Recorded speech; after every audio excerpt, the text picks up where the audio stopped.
a warning?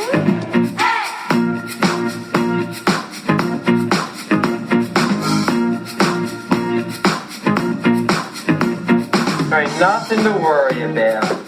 I'm worried that you work in an office, have children, celebrate wedding anniversaries. The world of heterosexual is a sick and boring life. This earpiece lets you hear anybody on our frequencies. They can hear you. Don't need that with all this foil in my head. I'm getting HBO. This is a pin camera. An actual little lens in there. Provides a digital video feed to our hookups. All right. Gives you new IDs, your pageant identity. Gracie Lou Freebush? Yeah, remember you like that name. Yeah, well, my IQ just dropped 10 points. You're one in a million. Welcome back to the show, listeners. Oh, welcome back. Welcome back. Gracie Lou Freebush, I mean, can that be my undercover name? I mean, it's going to be my witness protection Yeah, name. my witness protection name, hopefully. Yeah. If it doesn't throw too many people off the scent. Listeners, my name's Pete. And I'm Scott, and these are the movies that made us gay. Yes. This song is great, by the way. This movie, Pete. This movie and I go way back. Good. I am so excited fun. that our guest recommended to do this. I had to jump at the time. Don't tease me with a good time with this movie. Yeah. She's beautiful. She's Grace. Elizabeth Teets, editor of the book. Isn't she great? Hello. Thank you for Welcome coming over to our show. We are doing Miss Congeniality, directed by Donald Petrie, written by Mark Lawrence, Katie Ford, and Karen Lucas, produced by Sandra Bullock, starring Sandra Bullock, released December 22nd, the year 2000. Okay. Welcome to the show. Welcome to the show. Thank you. You're very welcome. Thank so you happy for to be here. Yeah, we're happy to have you. Thank you for suggesting this movie. It's a fun time to sit down and watch Sandy and just about anything. Not everything. This one was so much fun, though. Yeah. I was just saying that me and this movie go way back. Yeah, so I remember going to this movie with my dad and my sister after we were skiing at Showdown, Montana, which is like a little ski resort. We went to Great Falls, Montana for a movie. We tried to see Castaway. Castaway was sold out. So we ended up at Miss Congeniality. Second choice. Had a grand old time. First runner-up. Lucky for up. you. Yep. Yeah, lucky for you, Castaway was sold out. Yeah. Counter programming the week before Christmas of Castaway, or the week of Christmas, December 22nd, with Castaway. So interesting. Yes. Indeed. Yeah. Do you have your first memories of seeing this movie? How far back do you go with Miss Congeniality? So Miss Congeniality, I know my mom showed it to me. My mom has really excellent comedies taste, and really brought me into the world of film. VHS tapes she owned when I was a kid was Very Brady Sequel. She's a huge Legally Blonde fan. I was thinking about how this movie is kind of almost the reverse Legally Blonde. Sure. So instead of Yep. a super feminine person finding a new identity, it's somebody finding femininity. So, Right. And Legally Blonde, I had to look out. Comes out a year later after this movie. Oh, okay. Yeah. Interesting.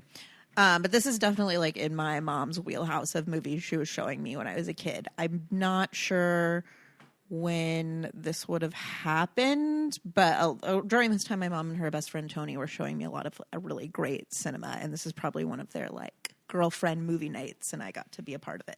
Nice. This was always a staple at our house I've talked about sewing room cinema, of just a movie that we would have on as my mom was doing her sewing.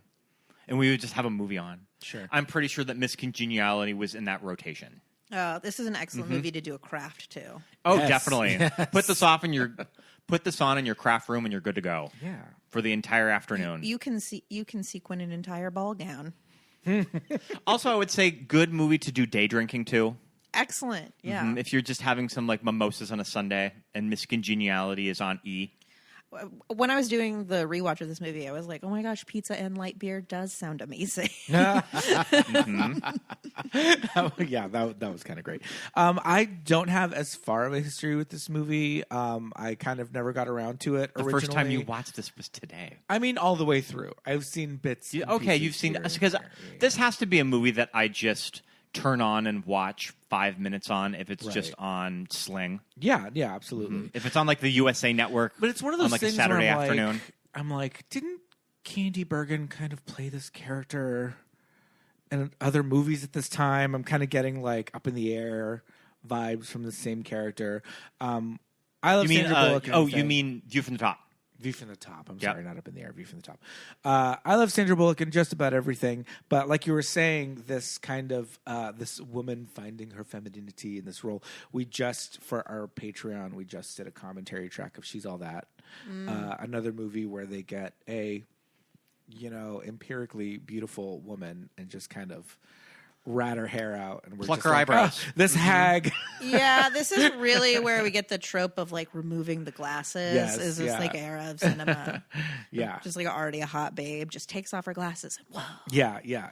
Because Sandra Bullock, it's like, come on, they really had to like roll around in the dirt those early scenes. Her hair's a little messed up, and she's doing some interesting things with the character, just like with her body language and just kind of like the snort laughing and all of that stuff. Totally. But at the end of the day, we're still like, all right, girl, I see you. Yeah.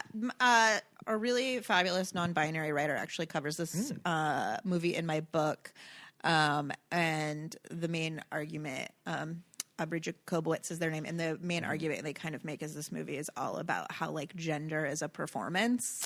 Right. And Sure. Sandy's Grace Hart's original gender performance is she's performing the job. Sure. And then like later is performing femininity. Okay. Yeah. Okay. We won't talk too much about the sequel because it's not what we're here to talk about today, but we did catch a little bit of it. And I feel like the sequel's interesting because it kind of erases a lot of what the first movie everything that you tries fell in to- love with Grace Yeah. in the first movie. Yeah, I haven't seen the sequel recently, but so at the end of this movie, Grace Hart goes like, "Oh, I really liked, I think it's the line is I really liked the mascara, and I'm suddenly very aware of my breasts." Right. So you know that like Agent Hart is going to like take some of her newfound like poise and like beauty tips into her world going forward, but you don't get that like she's now Elle Woods. Right. Yeah. And I, as a viewer, I'm not expecting her to just fully have this, 180 moment where she's just like, and now I wear heels, to work. So in the sequel, when they kind of do that to her after like spending time with this like image consultant, I'm just like, what? I don't know. I feel like they're kind of like erasing what the whole first movie kind of built up. Yeah. So they also have the Benjamin Bratt character break up with her over the phone. Which he's like rewatching for this to do this. Like he's so in love with her even like before. Yeah. And I don't think I caught that as like a child viewer. I was Sure. like, oh, you get pretty and then men will like her. Like kind of really the point of this movie is like that he was fully in love with her the entire time. It's just he had to like, it's more like his ego and like the type of woman he thinks he should be seen with. Sure. Right. Do you know what I got on this viewing that I had never really seen before? I mean, I watched this movie multiple times, like a lot when I was a teenager. I haven't seen it from start to finish in a while, but what I really saw in this viewing is just kind of the relationship between Michael Caine and Benjamin Bratt. Oh, It's very interesting. It's Of just interesting. kind of Michael Caine's character is kind of threatening his masculinity. And I like that it's done very subtle. Like, they never feel like they have to go too overboard with it. No, but I do love like when Eric is like supposed to be at that lunch. It's like the consultation lunch of like the FBI hiring Michael Caine to be the consultant. Yeah. And then he like immediately picks up like the vibe. Yeah. And then instead of being like, I'm just gonna peace out, he like then like fully overcompensates of like, but I'll be back. We'll hang out. I'm gonna get you a hat. Like, Yep. Official FBI hat. Yeah. I also want to preface this by saying that Benjamin Bratt's character's name is Eric Matthews, which is the name of the elder brother played by Will Friedle on Boy Meets World.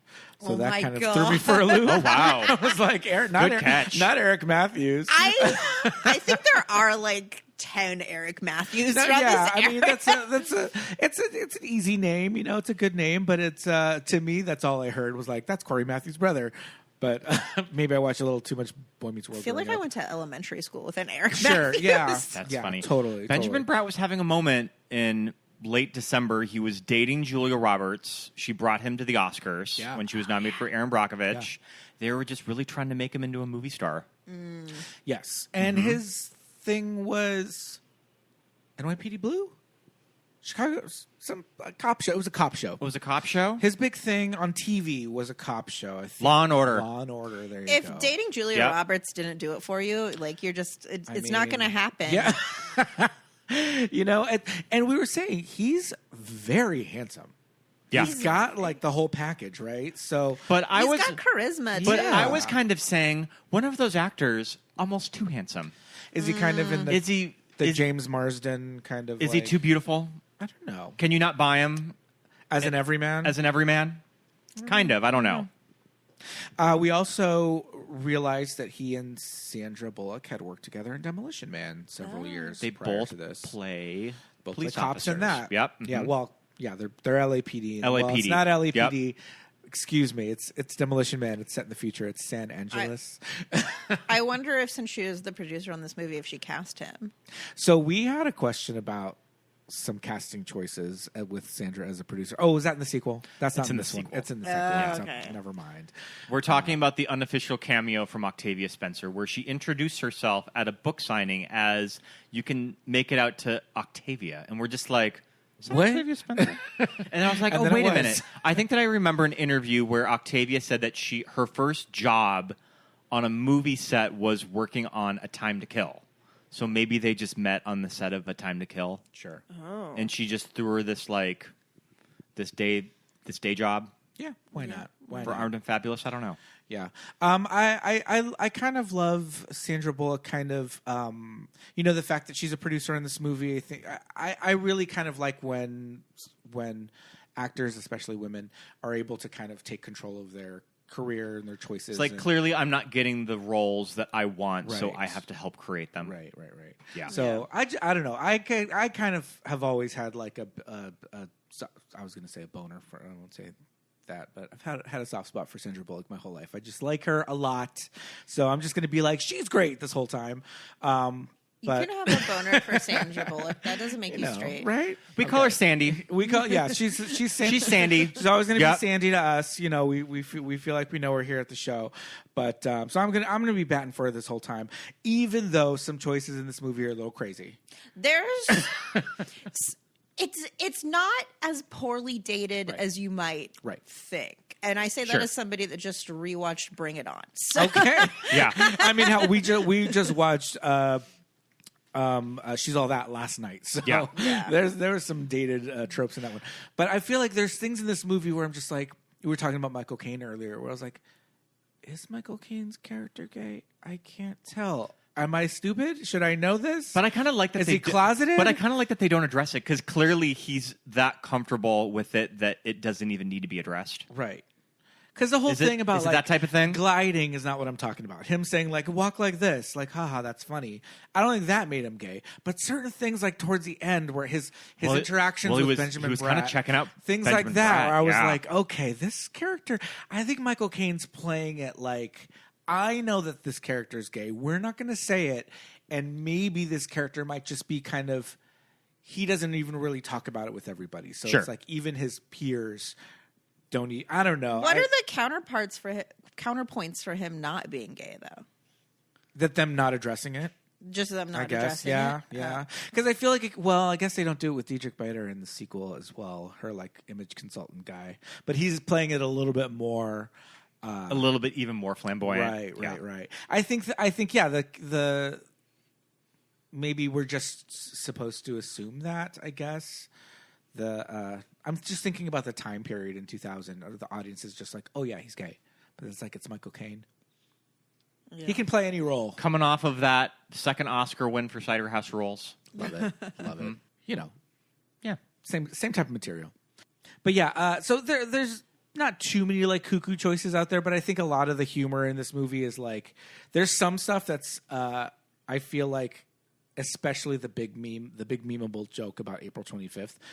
In my brain, for the longest time, I associated that with the other pageant movie, Kirstie Alley. Drop Dead Gorgeous? Drop Dead Gorgeous. Yeah. Because I'm seeing them on a stage in my head, and I'm like, oh, that's kind of more Drop Dead Gorgeous kind of humor. You know what I mean? It definitely, you could easily put that in Yeah. that movie. Oh, I could see Heather Burns being from Mount Rose. 1,000%. 1,000%, yeah. Yep. Yeah. I thought you were going to say you could see Brittany Murphy doing that character, but yeah, I think the humor in this movie is when it needs to be like a little bit more over the top. I think it's successful most of the time as far as the jokes, and I think the cast is like really great. I feel like William Shatner is almost underused for me. I think he's a really good comedic actor, and I feel like When he says shit. I feel like he's maybe a little. I think they could have used him a little more. Yeah. I kind of, and especially as a pageant host, right? I feel like I feel perfect. like William Shatner's character in this movie is the only one that's like over the top in the Right, world, where right. it's like at the same. So like we have Legally Blonde a year later, who is like Mm-hmm. an over the top character. She is like larger than her world, Yeah. in the way that like Adam Sandler got to be during this time, and only Adam Sandler. They let Reese Witherspoon do it too, Right. But like in this movie, like pretty much everybody's like character kind of matches the environment, Right, and the tone. besides William Shatner. He's the yeah. only one that's like larger than life. Yeah. I think Candice Bergen to an extent. Yeah. I mean, Yeah. it's more her acting is subdued, but I think what she's bringing is kind of a larger than life character as this woman who kind of runs the Miss United States of America pageant. Yeah, I mean, I guess you could say that about Miss Rhode Island too, because she's like a little bit Sure. too naive to be Yeah. believable. Pete loved all of the types of all of the Miss United States. I love Yep. our core group of Miss United States contestants that are allowed to have lines, right? We had Miss Rhode Island, who's kind of a main character. Miss California. Miss California, Miss Hawaii, Miss Sandra, Texas, Miss New Jersey, her roommate. Miss Yep. Texas, her roommate, and then Miss New York. Miss New York. Yeah. Is Miss New York the lesbian? Yes, I had forgotten that she came out during the Yes. broadcast. Yeah. Yep. Yeah, that was that was a great moment. So that core group was kind of fun, and just the fact that it's a movie, so there's only going to be so many lines for everybody. But I like that they gave him this little crew for her to hang out with. Miss New York coming out during the broadcast was like, as far as like movies that make us gay, because my mom at the time had a bestie who I knew was a lesbian, who was like fully like a Marines gal, and for some reason I was like, that's Miss New York. There she is, right there. Just like the energy, these Yeah, women didn't look yeah. alike at all. No, yeah. But just like the energy of like, hey, Yeah, to me, I was like, of course, it's got to be Miss New York. That's going to be the loud one. That's going to disrupt this whole pageant. I was like, wow, this pageant, man, there's a lot of disruptions. It's going to cut to commercial. well, the whole pageant, not to jump ahead, but like Yeah. the stage where there's like a river with like a gondola. Well, they're filming it. They're filming was it wild. they're filming it in the environment of San Antonio, which I think is kind of interesting production design, and it definitely sets it apart yeah. from any other beauty contest. I guess this is just like the Miss United States thing is that they work within the environment of the city. Sure, Scott, it is a scholarship. A scholarship. Scholarship. Don't call it A scholarship. Don't A call it scholarship. a beauty pageant. Okay, so we haven't mentioned Ernie Hudson yet. Yeah. So we'll talk about this cast. And Ernie Hudson has of late been having a moment because he's doing press for this new Ghostbusters movie, and in the press, it's kind of been made known that Ernie Hudson is in fact 80 years old Yeah. Yeah. and looks the same Looks as the he same does in this as he did in this in movie. the original Ghostbusters and in Miss Congeniality. Yeah. So he's kind of having a moment, and kind of in social media for that.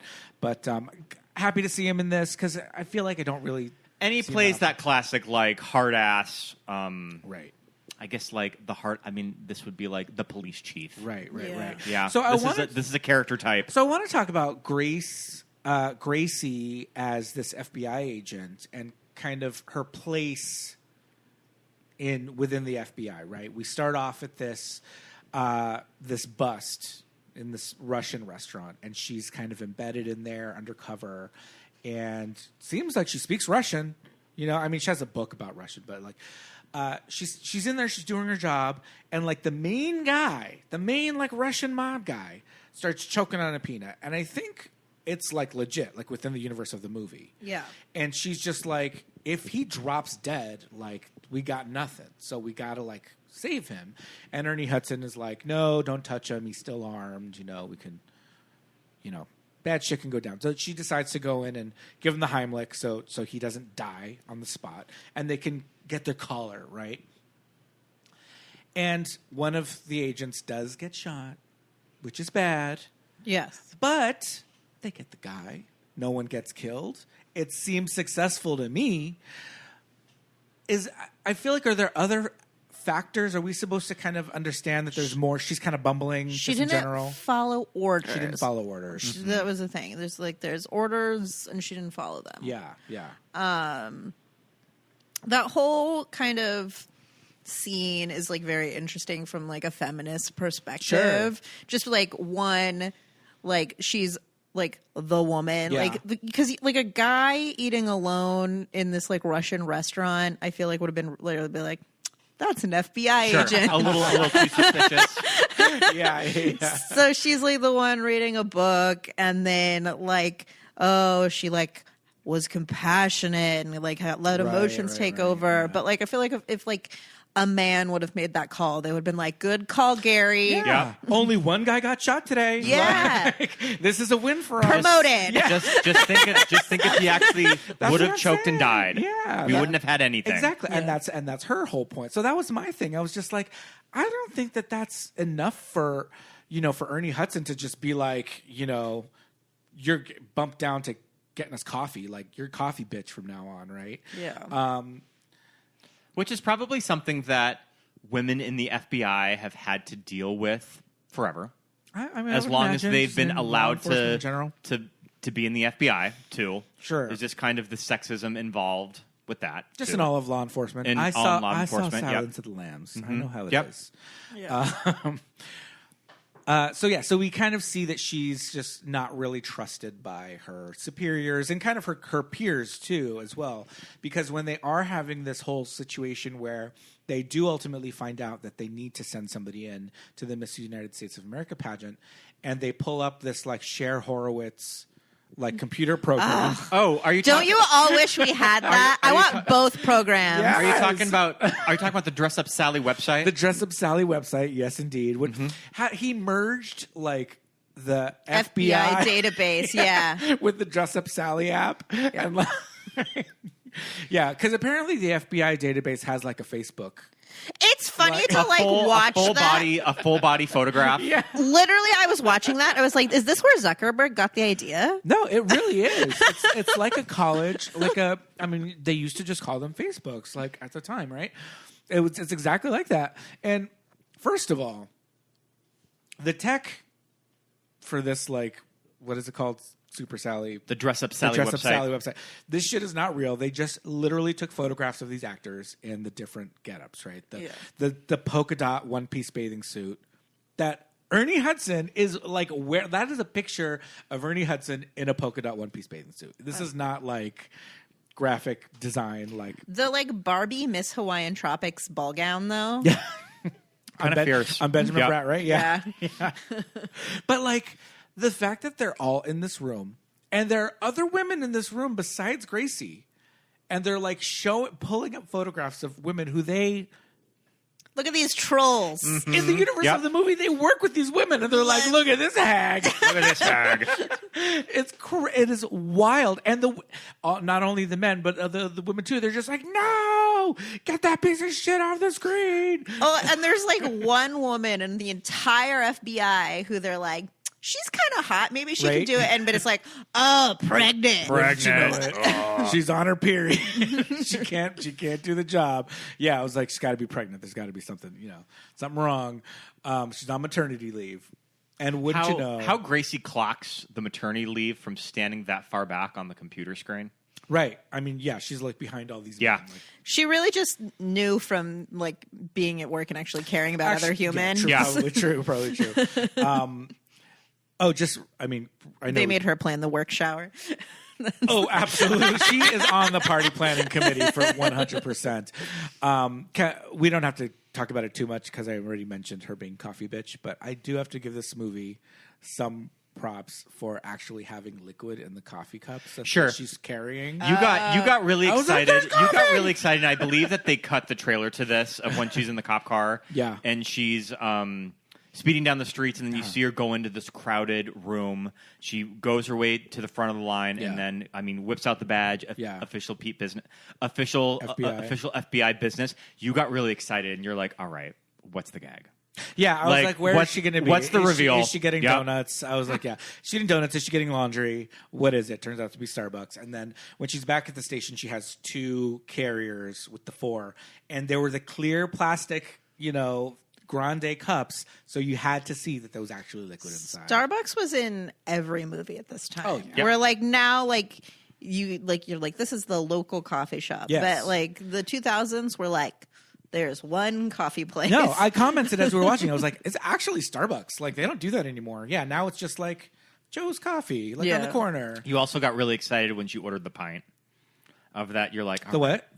the pint at the Oh, bar. yeah, yeah, 'Cause yeah. Everybody knows that bars just have Ben and Jerry's behind the bar. I was like, okay, for me to my like backstory for this bar. This is like the FBI hangout bar. Yeah. The that- local cop bar. That bartender knows Yeah. Agent Hart and knows that she likes to party. Yes. And so he installed a mini freezer Totally. just for her. Yeah, totally. Or like the freezer in the back that only had frozen burritos, now all Yeah. chunky monkey. Yeah. Just for like her. she brought it in one day. She's having a bad day, and she like brought her own. Yeah. And like- she was sitting And he's there. like, shit, that's a good idea. Yeah. Yeah. Even if you're the only one that buys it, I know you're going to buy it at least once a week. So yeah, so he's got it for totally. Yeah. Definitely FBI bar. Yeah, so kind of this setup of her is this like not bumbling, like we said, she was kind of doing the right thing. And if she was a dude, I love homeless Benjamin Bratt too. In the Hot in that homeless opening. Benjamin Bratt. Yeah. In the opening sting. If it was him sitting in there, probably would have been promoted, but it was her, so get the hell out of here. So okay.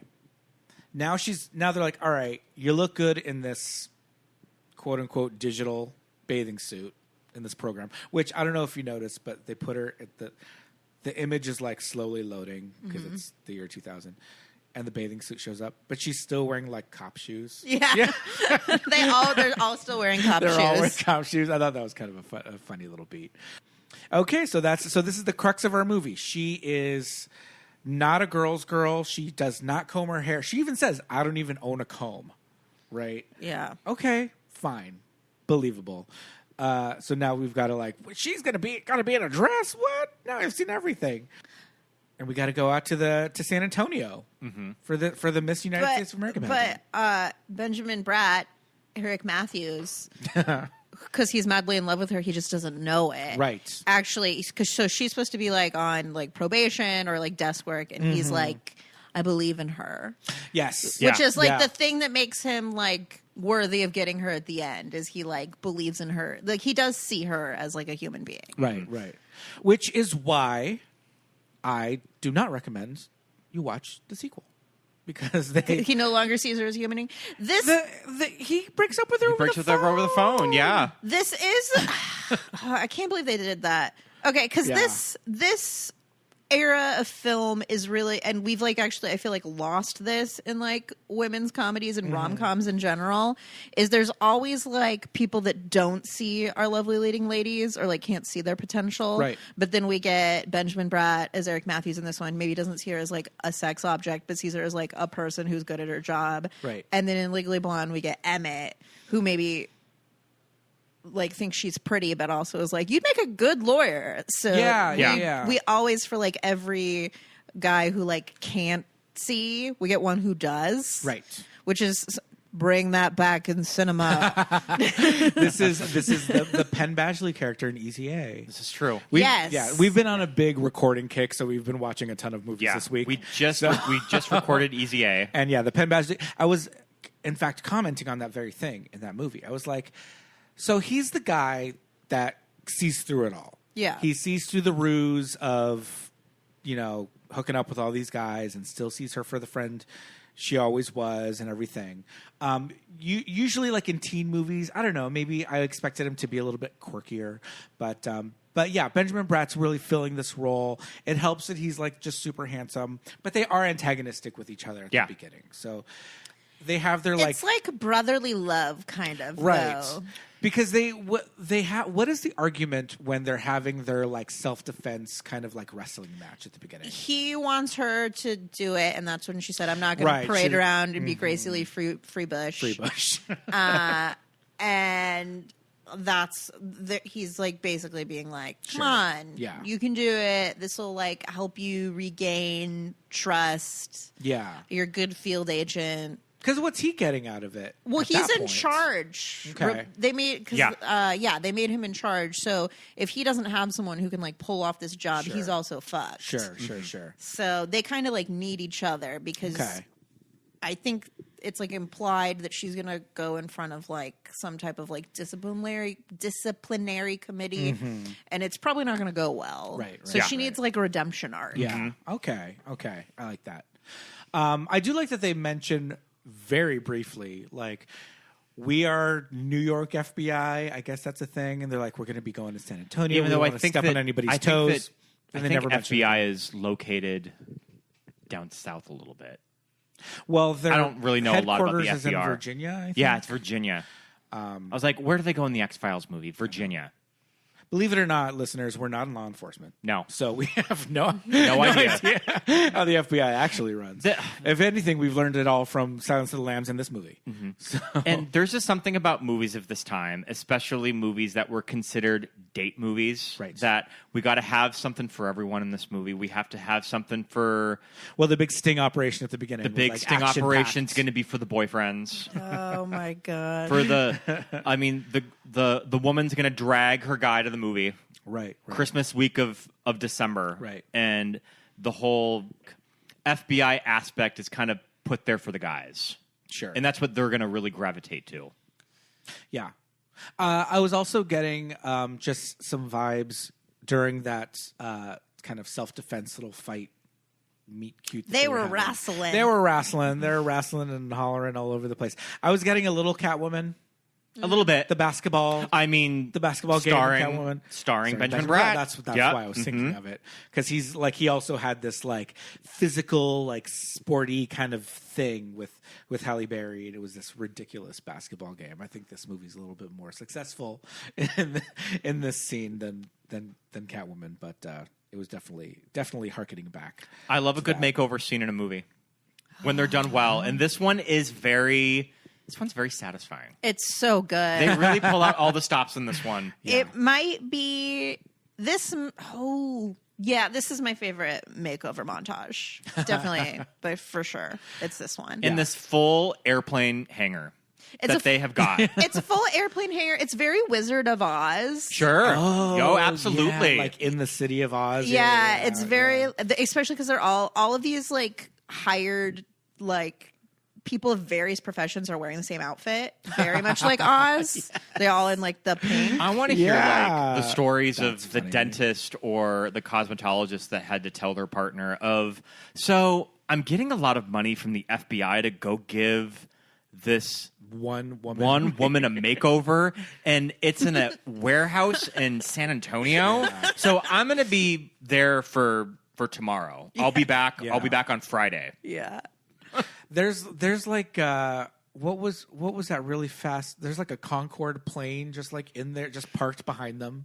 At one point, I'm like, they have to like walk around this like Cessna. Also, this is just kind of at a time where studios spent money. Studios spent money on a movie that was called Miss Congeniality. That they rented out this entire airplane hangar for this 7-minute scene. I also love that like the FBI funded on tax dollars. Yep. Was also like, and also we need catering. Because there's so many sandwiches. There's a lot of that was Crafty was like looking good that day at in the hangar. Also, why does she have all those foils in her hair when it's just brown at the end? I think Are there shades of brown? Shades of There's brown. shades of brown. highlights and lowlights. Maybe she had some grays. Sure. that- Okay. Yeah. I don't know if that needs that many foils, but Yeah. but the highlights weren't that pronounced. She wasn't like Kelly Clarkson in season 1 of American Idol. With No. like, the big white streaks going through it. I love this makeover scene also because there's no like she looks in the mirror and goes, Right. like she is pissed. Oh, that no. this is Yeah. happening She's to not her. having it. And it's like amazing because there's no like, oh my God, is that me? Who knew I had it inside me? I'm suddenly going to be treated with respect by Right. society. She's like, this sucks. Yeah, it's still terrible. So one of the character beats of Gracie is that she's a little bit of a klutz. She trips every now and then. Well, also she's wearing heels. Right. So that's why she's tripping so much. But in one of the very first scenes, after the whole Russian bar like shootout situation, they show her back at her apartment, and I love that. with her shitty broken microwave. I love that bit of acting with Sandy. And they do it in the sequel, and it's not as funny. Okay. Yeah. So they do the thing where her microwave door won't close, and she like jams like a wooden spoon in there to get it closed, and she like walks around her kitchen and through her apartment, and she slips there. She trips by her bed. Yeah, and it looks so real. Like I Yeah. was like, I wonder if that one was real, and they were just like, go with it, and like she just keeps doing it throughout the movie. But yeah, to me, I feel like sometimes in like a lesser film, I'd be like, all right, we get it, she's a klutz, but I think it's used effectively here when it needs to be shown. She's doing so much physical comedy Yeah. throughout it with just like the walk and that it doesn't, because the walk is such a big part and like a big part of her character, it like fits into the world where she was just like Right. falling all the time without all of these like different walk moments. It'd probably be like, okay, put her in a platform that's a little bit more comfortable. Yeah, a nice give her a nice wedge. Yeah. A nice hidden heel.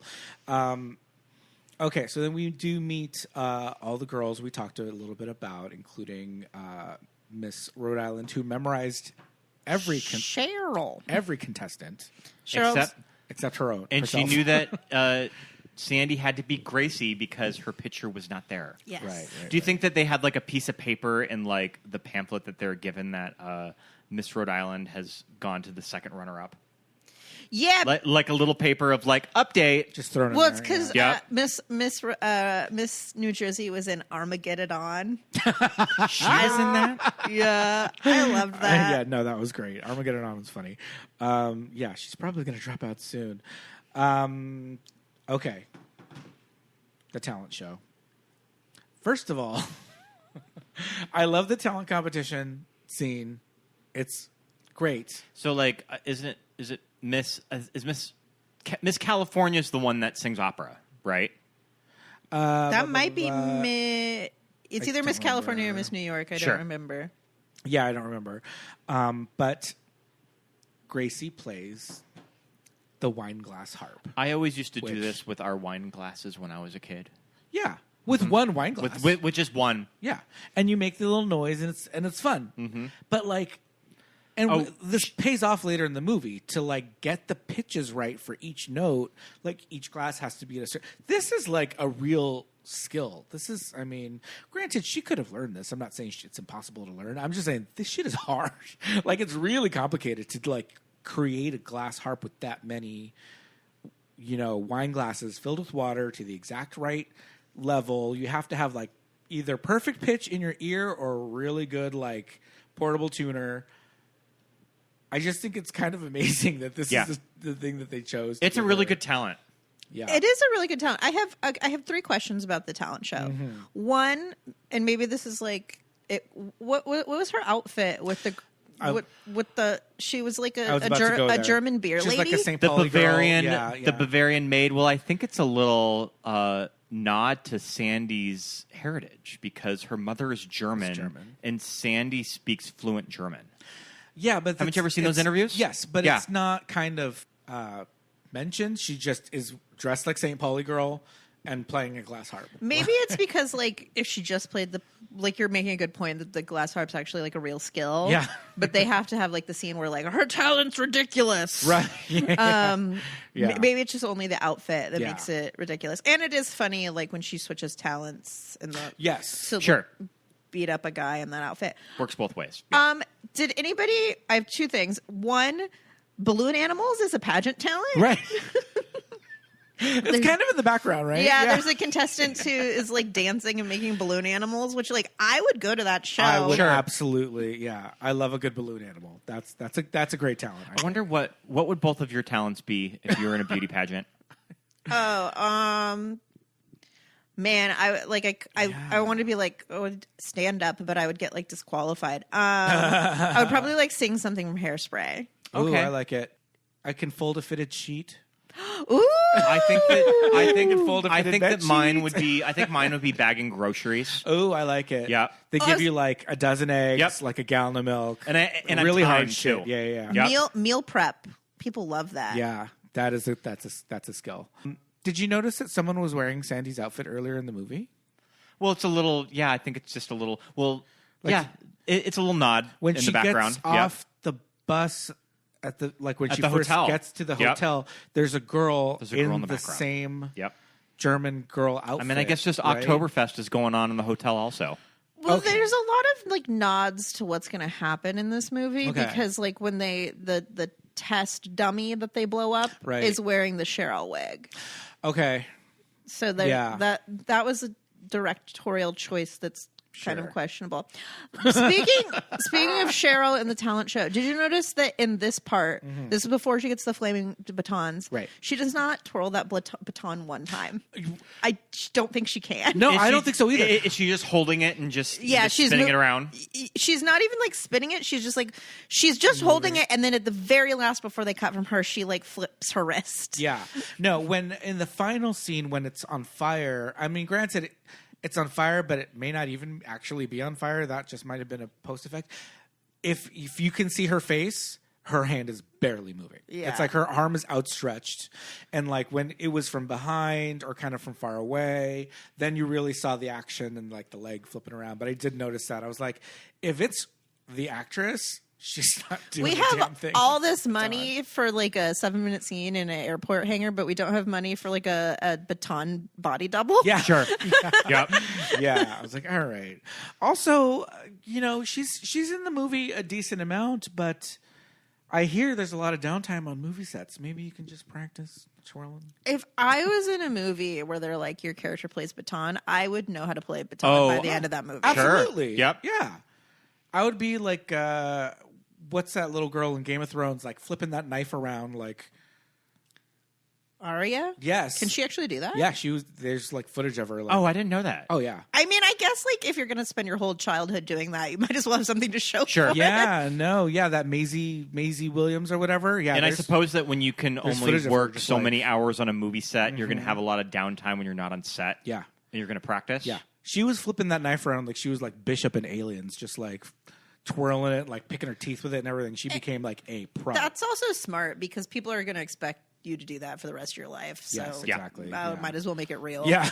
Yeah, totally. Yeah, Cheryl, Miss Rhode Island, played by Heather Burns. I always know Heather Burns from You Got Mail. She works at Meg Ryan's bookstore. Another Shop around Starbucks the heavy corner. movie. Yep, another Starbucks heavy movie. Yeah, Does she have dark hair in that movie?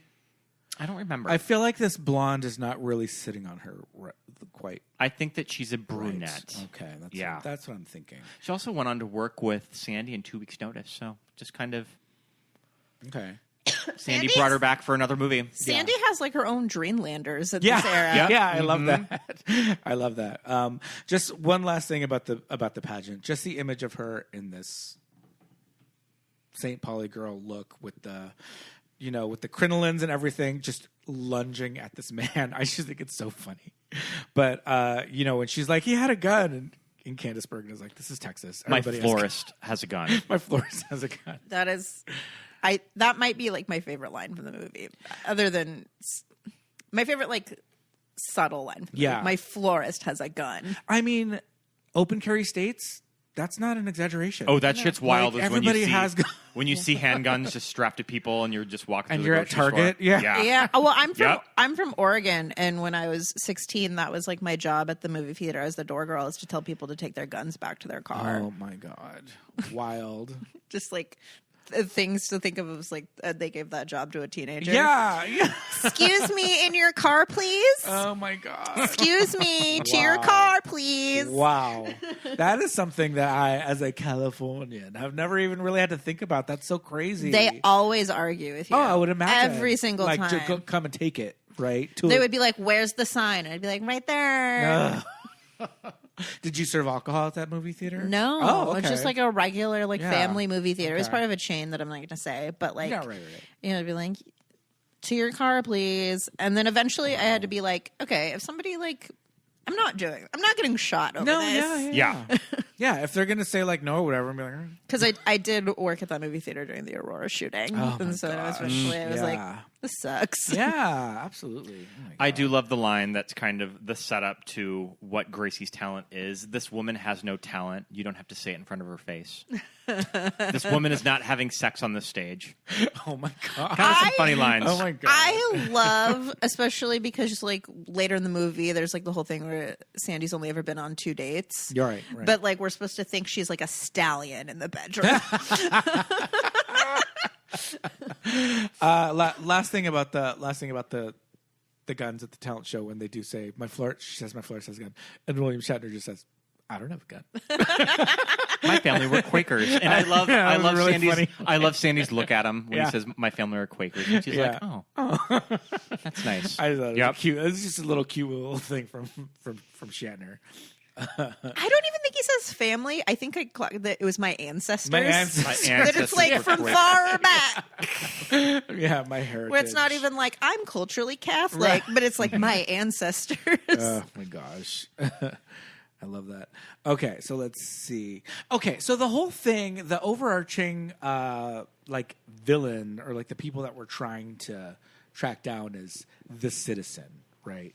So this is like the name that this kind of urban terrorist is kind of going by, right? Like, yeah, he's like a Zodiac. Yeah. Yes. Well, because we get the whole cryptic letter Right. at the beginning. Right. That said it was from Missoula, Montana, Miss but he spelled Missoula. Missoula, Montana. Yeah. But that was part of the Yeah. clue. That was a clue that he spelled.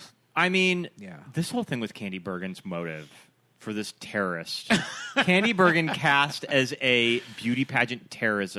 This shit is wild. No, it's crazy. This is truly in a pre-9/11 world. Oh my god, it really is. And then when we were watching Miss Congeniality 2, Armed and Fabulous, I just kept on thinking, so this movie is set within a year of the events of the first movie that we're led to believe is in the year 2000. Is Miss Congeniality, Armed and Fabulous does it take place in a world where 9/11 didn't happen? because it was released in 2005. I mean, but it's pretty but much it's set it in starts and 01. it's like tomorrow. Yeah. That's the same. That's really common in this era. Yeah. Bridget Jones' Edge of Reason Yeah. starts 6 weeks after the end of Bridget Jones' Diary. Yeah. And it's like, her and Darcy are this serious and then also this fucked up already.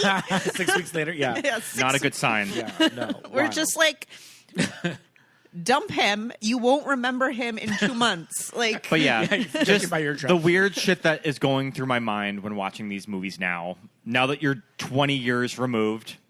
Yeah. Okay, so we get introduced to Candice Bergen. We love the shot where she's just like, no, this isn't going to work, and she's framed by the. Oh, they were. I think that The Donald. post- I think Donald Petrie was really pleased with that shot.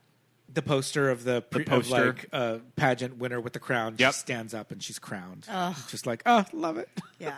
Did Kinda you grow up stupid, on? but kinda- Did you grow up on Murphy Brown, or was that Oh, that I always an old person show? Loved Murphy. No, it was. An It old always person felt show. like a grown up show when I was a It kid. absolutely was an old person show, and I loved the shit. I watched all 7 seasons of Murphy Brown. Yeah, I was obsessed. We didn't watch the reboot. We did not. We did watch not the watch the reboot. reboot. No, and we probably could. It's probably on something. Probably on Paramount or something, because it was a CBS show. I mean, any sitcom on CBS, old people, right?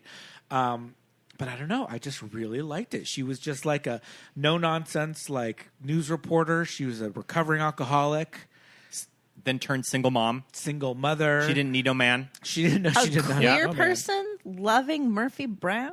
What? This is the first time I've ever heard of I this. was just obsessed. She was, it was just a lady in the workforce in the 80s and the early 90s. Yeah, I was there for it. But yeah, her character in this movie is wild. No, Candice Bergen to me, because I grew up on Murphy Brown, I just had this kind of image of her being, like I said, just a no nonsense, little kind of gruff kind of lady, very beautiful. Did Candice Bergen start in modeling as I a think teen, so. a teen model? I mean, her big thing is that was she Brian Wilson's girlfriend or wife? Oh well, I mean, her big thing is that she was a socialite. Yeah. Her father was Edgar Bergen, who was a comedian. Mm-hmm. I blew your mind with this one. Her father, Edgar Bergen, was a very famous comedian in like the 40s and the 50s. Ventriloquist. What? Right. He was a ventriloquist. A ventriloquist Yeah. could produce a Nepo baby? And his full-on ventriloquist dummy Oh, was I'd love like that. the one with like tuxedo and monocle. It was Edgar Bergen and now I'm not going to remember the name of his Charlie something. Yeah, the name of his puppet was like, he was huge. He was like on Ed Sullivan, all that stuff. He was just a huge comedian. So he was like Jeff Dunham. Yeah, totally. Yeah. And Charlie McCarthy. Oh my I God. think is the name of the Bergen pioneered modern day ventriloquism. So interesting. And so Oh my gosh. the quintessential ventriloquist of the 20th century. Yeah. How do you like that? So his daughter's Candice Bergen, and as she's growing up, she's just like, she's a socialite. She's like, Nepo baby. If you're listening, like the 60s. Google and look at the photos of Edgar Bergen. Yeah. It's really worth it. Yeah, and the Charlie McCarthy puppet is like frightening, right? It's Like these, I know that it wasn't even like that long ago, but it feels like I'm looking at photos from like 1,000,000 years ago in the land before time. I mean, when he probably started with this character, it was probably close to 100 years ago. He was born in 1903, so he was probably doing this. Oh, and he also had the other character that was a drunk. Charlie McCarthy was like the top hat and monocle, and then the other one was a drunk with a big red nose. I'm sure So, yeah. that character was like totally not problematic. And, yeah. really, just like loving and safe for everybody. Absolutely. Especially of like Inclusive. any and every race and or Yes. ethnicity and or religious background. I'm sure. Totally. Yes. but Candy Bergen, ventriloquist Nepo baby. Ventriloquist heiress. Yeah. Ventriloquist, heiress, Yes. socialite, Nepo baby Turned teen model, turned, eventual Ryan television Murphy, actress. where is our biopic? And then there's the whole like Charles Manson connections with Well, she's in one of the episodes of The Swans. Oh, okay. Like young Candice Bergen, she's at the big She's at the black and white ball of this in the Swans that like Truman Capote threw. What is the Charles Manson connection? So she was dating was it Brian Wilson? I think it was Brian. So okay. Brian Wilson Boys, yeah. was considering recording an album with Charles Manson. And he backed out. And he backed out, and that's when he tracked down Roman and Sharon's house. Yeah, he was renting that because house. they used to live there. They used to live Yeah. there. Right, Yeah, right. I just every podcast I've recorded 4 podcasts this month, and they've all been like, "We're trying to talk about movies," and also the Manson family.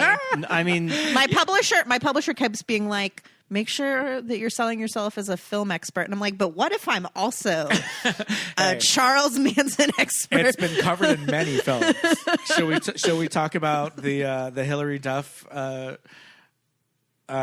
Haunting of Sharon The Haunting Tate? of Sharon Tate.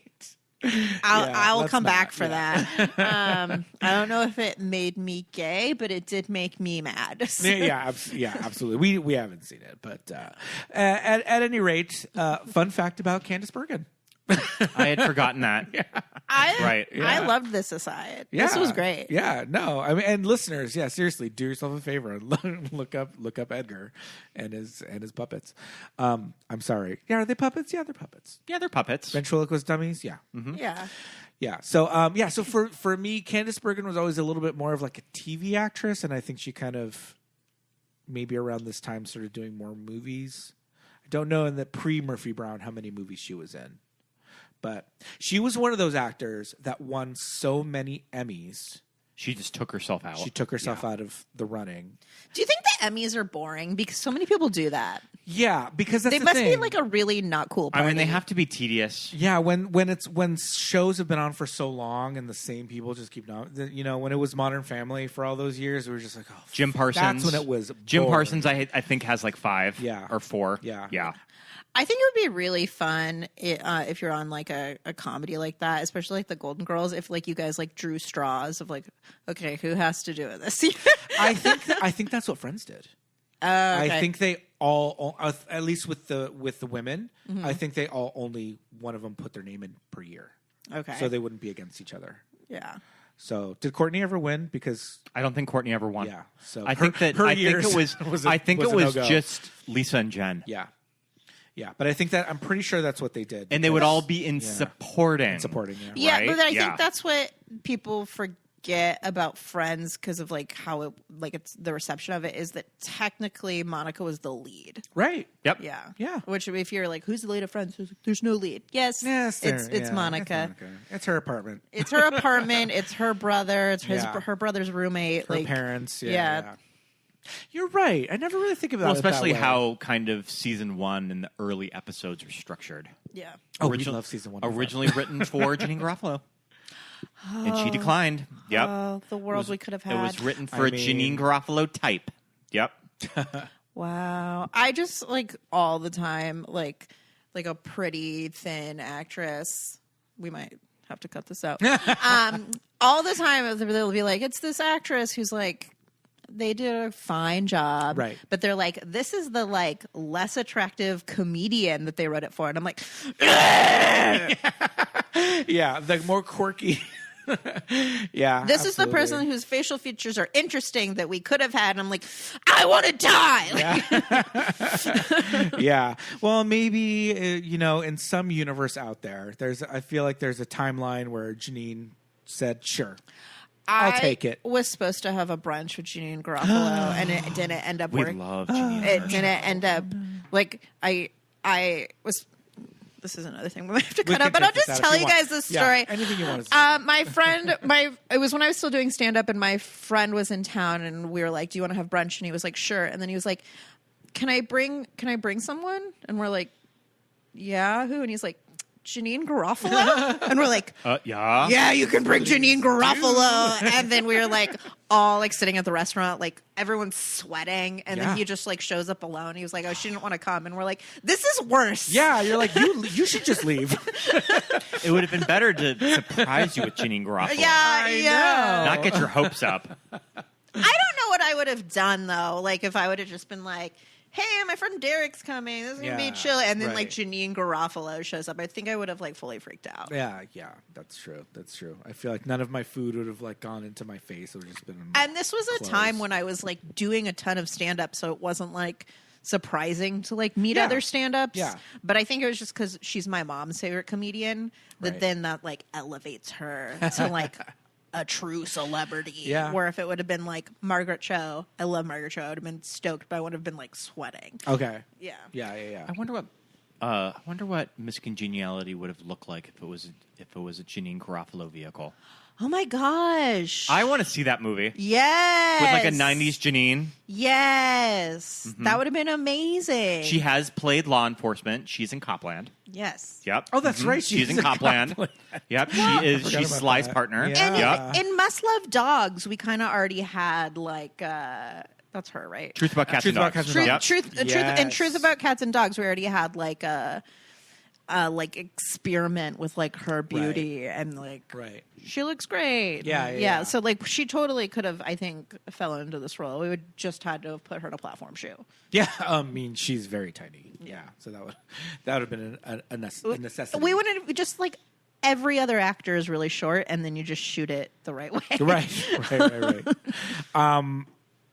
You were watching Good Morning America? Yeah, I was watching an old Good Morning GMA. America with Charles, Sandra Who was he? Charles. I forgot his name. He was the old host of Good Morning I can't remember his in the name. 90s. Yeah. And he was like, "Oh, I'm taken aback by how tall you are, Sandra Bullock."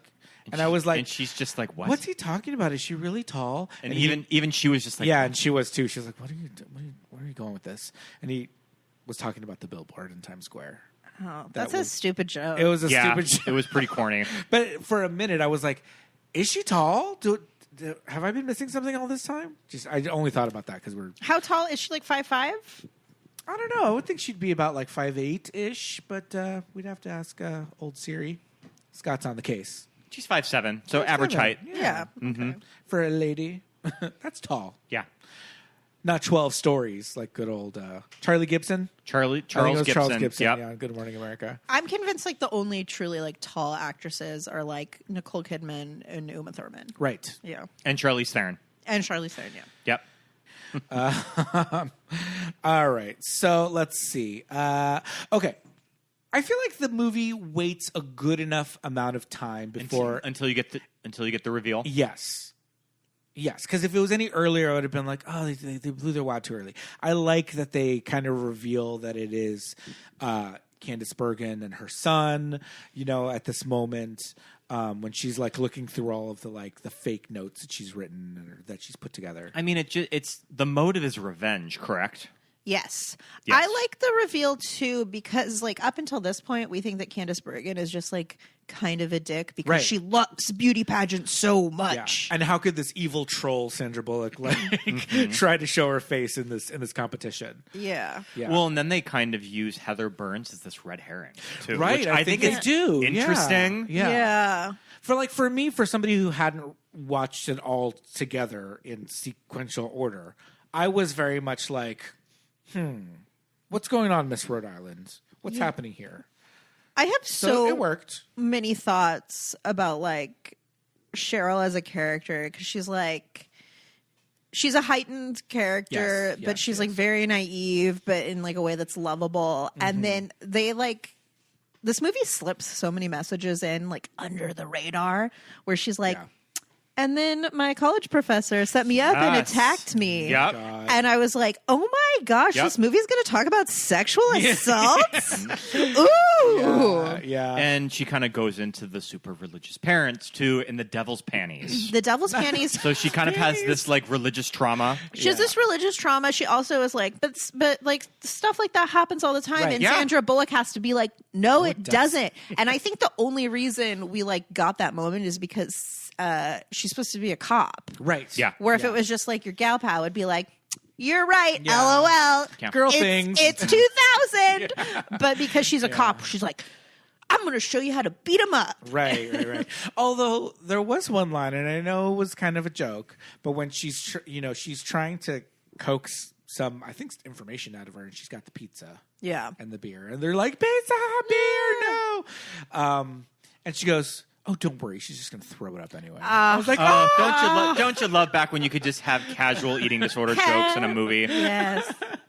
I was like, what? No one bats an eye. Everybody's like, Yeah. Oh, yeah, she will. yeah, reasonable. As will all of us. So let's dig into this pizza. Oh my God. That's so Yeah. funny. That was one thing where I was like, ooh, yikes. Can't do that anymore in a Also, what is this paint? I have a I lot know, of questions yeah. about this bar where there's like a detox. Yeah. Detox's talent Detox from All talent Stars show. 2. Yeah. Yeah. Mhm. Yeah, her talent is paint. What's- But it was everywhere. It was in the bathroom, like it was on the sink. It was everywhere. The poor barbacks that have to clean up this bar at the end of the night. Oh my gosh. Yeah, I don't want to know. No, it was kind of I think it gave us all pause, and with good reason. We were just like, what is happening? Well, I'm just kind of putting myself with the director and the screenwriter and Sandy of that. Well, they have to be doing some fun girl stuff, Right. So just paint out, having beers, sure. Yeah. Better than like Yeah, where did this come from? Yeah. Maybe in the original script it was mud wrestling. No. And then they Jell-O. decided to rewrite it. Well, it couldn't have just been karaoke. Yeah. But yeah, how they landed on the paint is so weird. Every time I see one of these, I'm like, what? because I feel like for like the bulk of my 20s, like if I was in a bar, it was because I was doing stand up.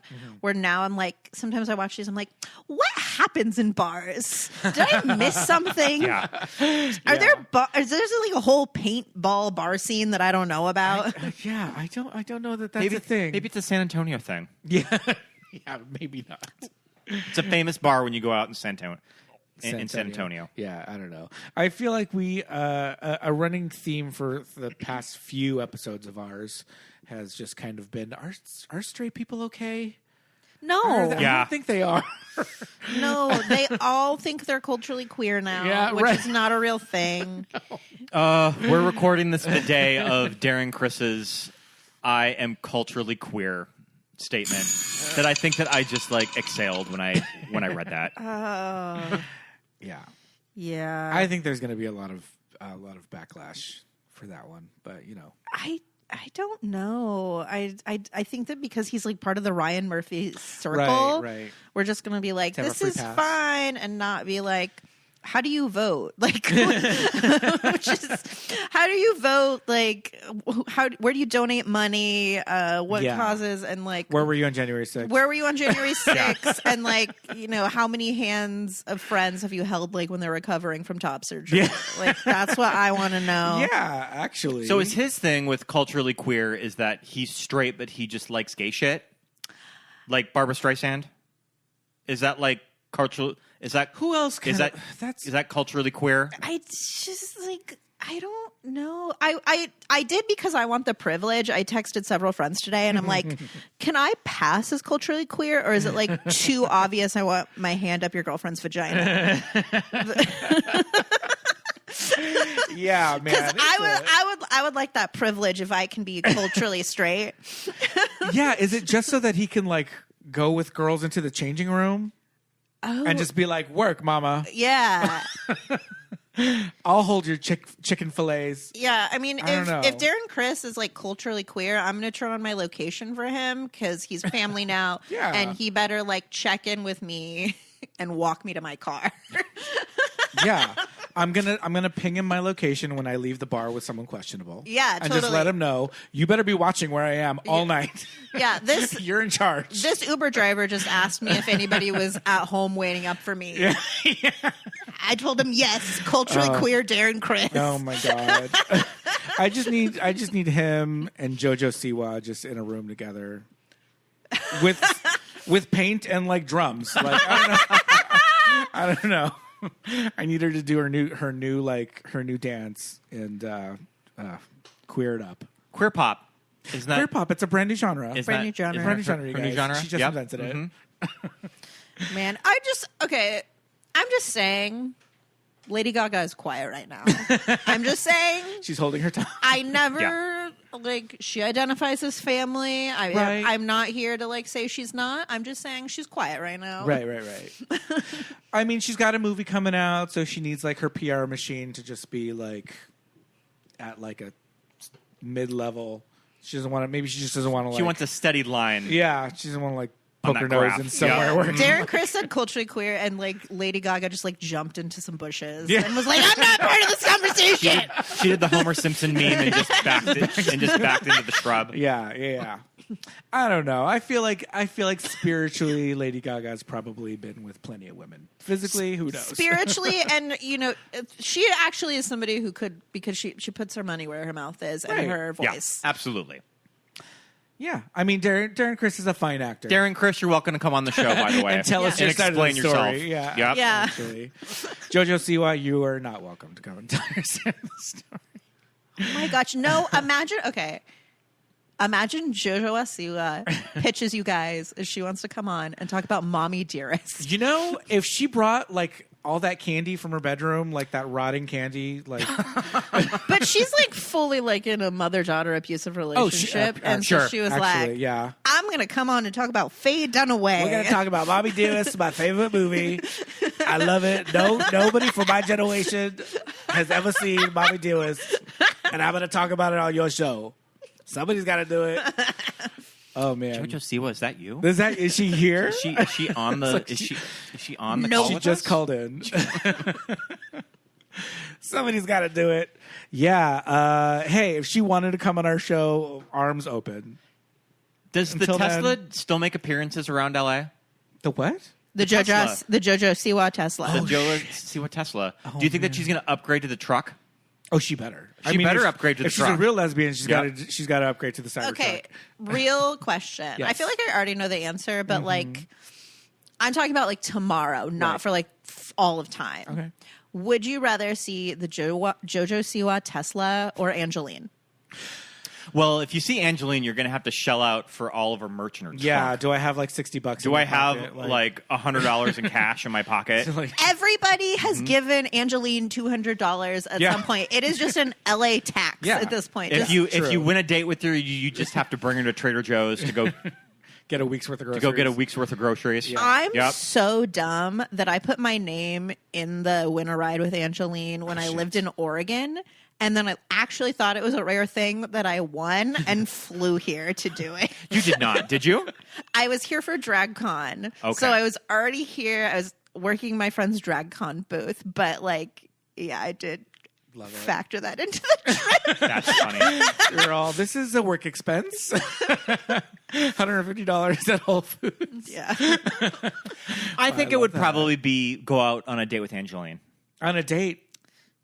Yeah. Not just. I mean. I I mean, would- I think that you just go out and hang. Sure. Yeah, she's really nice. Like if you ride with her one-on-one, she told me that she thinks I'm going to be very successful as a comedian, and she's so certain of it that she gave me a crystal, and I have it in my purse at all times. Oh, there you go. I Yep. love that.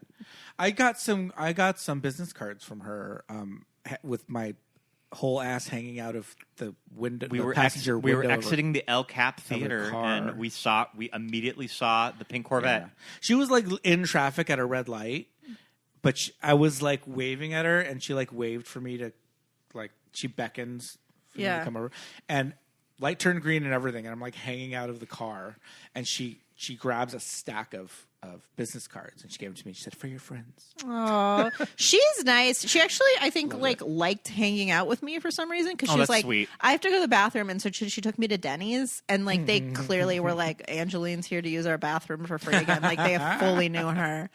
And then I was like, I'm gonna go now, and she's like, but what about the kids? Meaning like the rest of my friends. I was like, oh, they left. And then there was like some other people that came to asked to take pictures with her, and she said, no, I'm busy.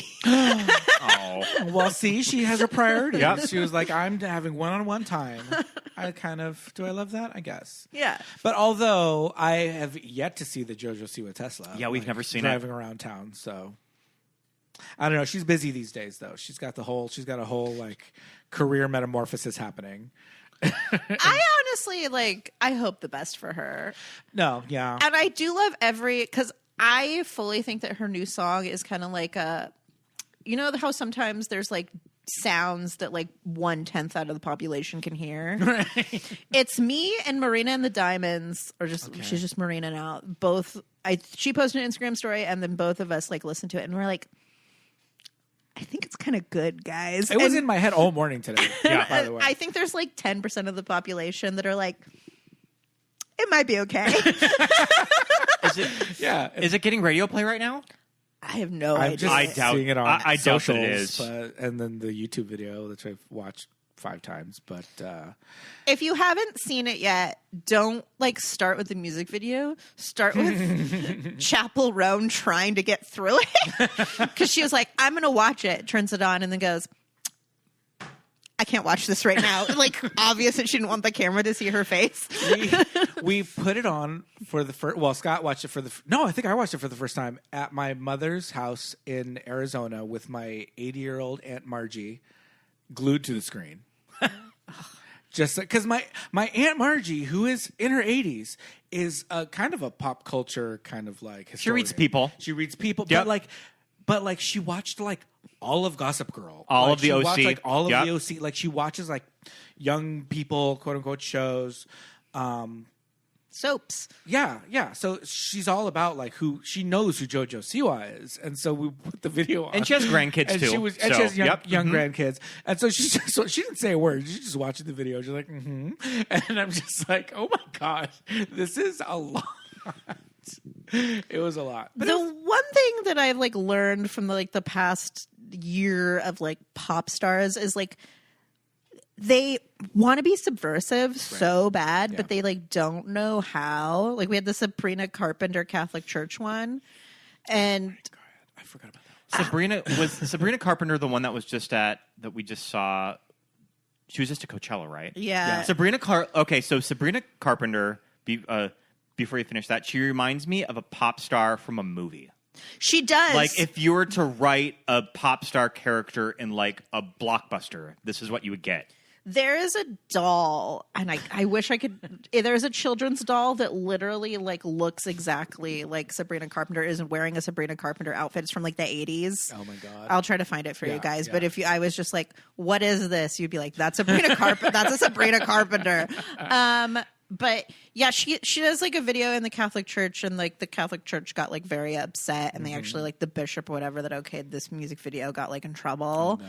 And it's mostly like. It's not good because it's just like nothing interesting happens in it, and to the point where like if it would have been like a prayer or like Right. Judas, I as like a person who like identifies as a cultural Catholic would be like, yes, Yeah. But because it's like not interesting, then my like inner Catholic like turns on, and I'm like, well, you don't get to go into my house and shit on Right. me. Yeah. Where there's that line where it's like, if you're gonna make a statement, it better be good. Yeah. It better make me think. It better make me think. Yeah. And because Yeah. it like didn't, and her response was Jesus was a carpenter, Right. which is like, Oh, she was wearing that. She was wearing that Yeah. that T-shirt at Coachella. it's like Yeah. medium funny, but it didn't warrant like enough where Right. it's just like, you didn't, if you're gonna go, like you can make fun of the Catholic Church, but like make it funny. Make it funny. Yeah. Yeah. That's my thing. It's like if you're trying to be funny, then just be funny. Like, Yeah. God, we hate it when just like I was like, I don't want to be offended. Like, right. Actually want to be offended. Yeah. Offend someone else. Yeah. Well, I'm glad we went on that little pop culture tangent, though. That was really fun. it was really fun. I enjoyed that. I forgot how we got there. I'll have to follow the trail of breadcrumbs later It's okay. of how we got here. Leave it all in. But yeah, love it. Miss Congeniality.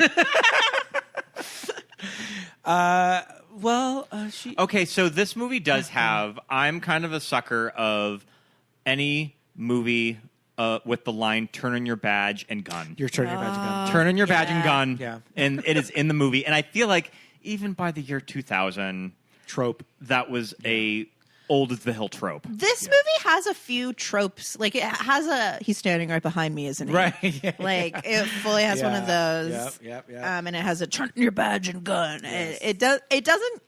They're both too old, but they don't care. Right. Yeah. Yeah. I don't know. I feel like maybe they're just. It's in earnest, and it's also. She's not really getting fired. I think he's just saying like, if you stay. To keep working on this case, you're going to need to turn in your badge. Yeah. But I'm giving you the option to just pack your bags and come home with us because case is closed. But you know what? These actors are getting the job done. Like, everybody is kind of bringing their A game to this movie. I mean, Sandy, I feel like, has multiple scenes where she kind of goes there of that, like, wow, you are really going there in Miss Congeniality. She has the big moment with Benjamin Bratt at the pool.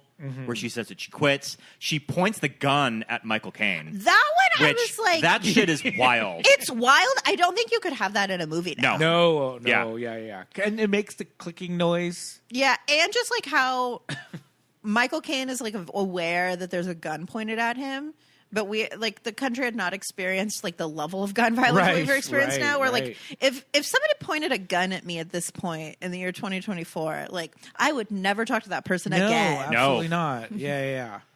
But yeah, just Sandy didn't come to play when she's Gracie Lou. Yeah. No. What is the bling ring Taisa Farmiga just like pointing the gun at everybody? Just Yeah. like, no. This is when I like throw you in the pool, like lose my number, leave me alone. Yeah. That was wild for me. But yeah, you're right. She I feel the thing is like we have this conversation a lot that this kind of movie doesn't really get made by big studios and get put in movie theaters anymore. No. Right? No. Yeah. Where the they're going right to Netflix. The lead actress is getting paid $12 13 million, did you say? It looks like, I think that Sandy's salary was $13 million. Yeah. Well, that Anne Hathaway movie where she's going to like have sex with the pop star guy. It has really good Rotten Tomato reviews right now. Yeah. Well, it's going straight to Amazon. Yeah, it's going straight to Amazon. And I was like excited to see that in a movie theater. It's Michael Showalter. Yeah. Mm-hmm. Yeah, we love that director. We kind of ride or die for Anne Hathaway. Like, I know, but a lot of people are just like, we don't like her, but we've been on board with our Annie for a while. Yeah, it's getting excited to see it's that getting one. good reviews, and it's just kind of a bummer. But it's just gonna something get like that. It's going to get kicked to streaming where people will be maybe all about it for a week, and then forget about it. Yeah, and so I guess my point being that like at this time, movies they were throwing a lot of money at movies like this that would be considered, what do you call them, below the line, or just like something that they can throw directly onto streaming, probably not pay the big bucks like they did for Sandra, probably not even get somebody. I think that part of the conversation about the Anne Hathaway movie is like, why is she doing this if it's going straight to Amazon? Like, it's beneath her, right? Meanwhile, she's done Amazon stuff. Right. Yeah. Too, I feel like everybody's doing streamers. Like Meryl does streamers at this point. True. Yeah, that's true. But yeah, just something about like a real like movie, you know. A mainstream comedy released Christmas week. Yeah.